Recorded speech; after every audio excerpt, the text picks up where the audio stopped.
المكنه دي تدور تلاقي عالم قدامك، ده بيحب وده بيكره، ده بيقتل ده بيتقتل، ده بيتولد ده بيموت، دي بتطلق دي بالزغرة. سيما يا بنت سيما.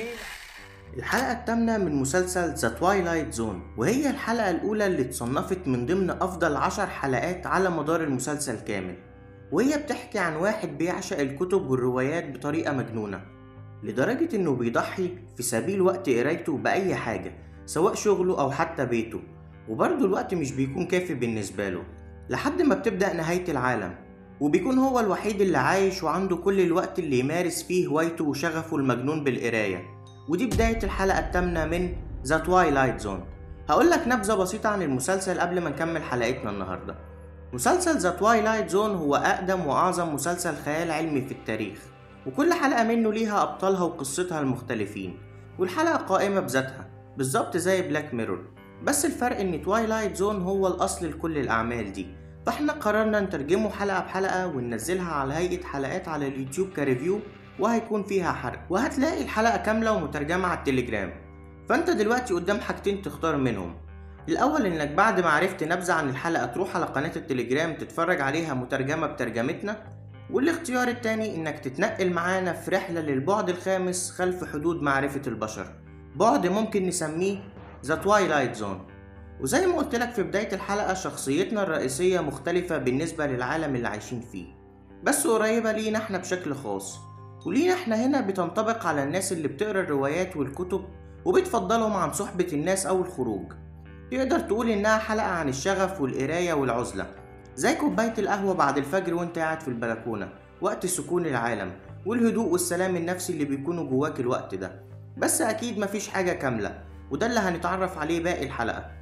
المهم الحلقة بتبدأ بشخصيتنا الرئيسية وهو بيشتغل موظف في بنك، ووقت ما بيمارس شغله بإيده رواية ديفيد كوبرفيلد للكاتب تشارلز ديكنز، واللي تعتبر سيرة ذاتية للكاتب نفسه وأشهر أعماله، وكان كاتب في مقدمة الرواية: كباقي الآباء والأمهات لي في أعماق قلبي ابن مفضل اسمه ديفيد كوبرفيلد.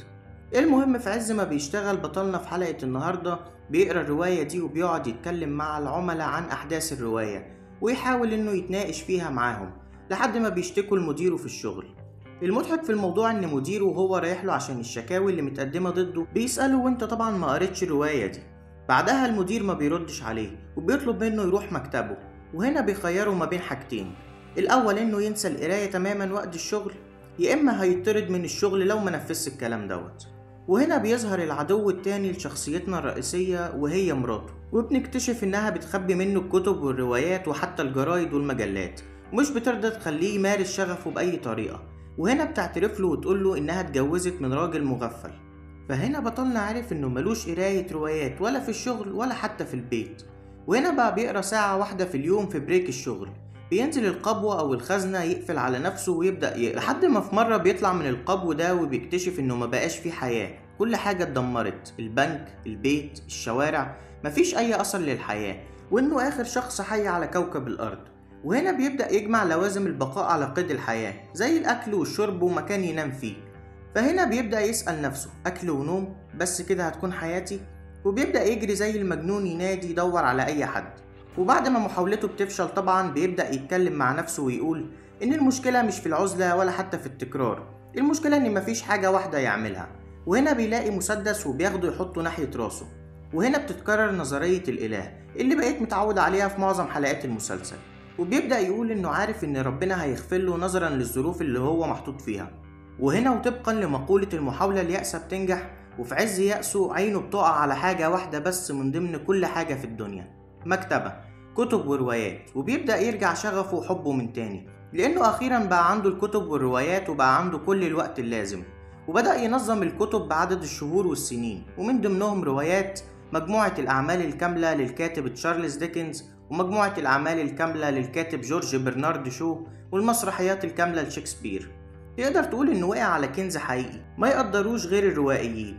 فهنا تقدر تقول إنه قفل دنيا وآخرة زي ما بيتقال، عزلة وكتب ووقت. بس أكيد مفيش نهايات سعيدة في الدنيا عموما، فما بالك بمسلسل ذا تويلايت زون. وهنا بتيجي صدمة الحلقة الوردية، وبكل سذاجة وسخرية الدنيا نضارته بتقع بتتكسر، وهنا بيتكسر الحاجز الرابع للمرة الثالثة في المسلسل، لما بيبدأ يبص البطل للكاميرا ويقول إن ده مش عدل، وفضل يكررها كذا مرة لحد نهاية الحلقة.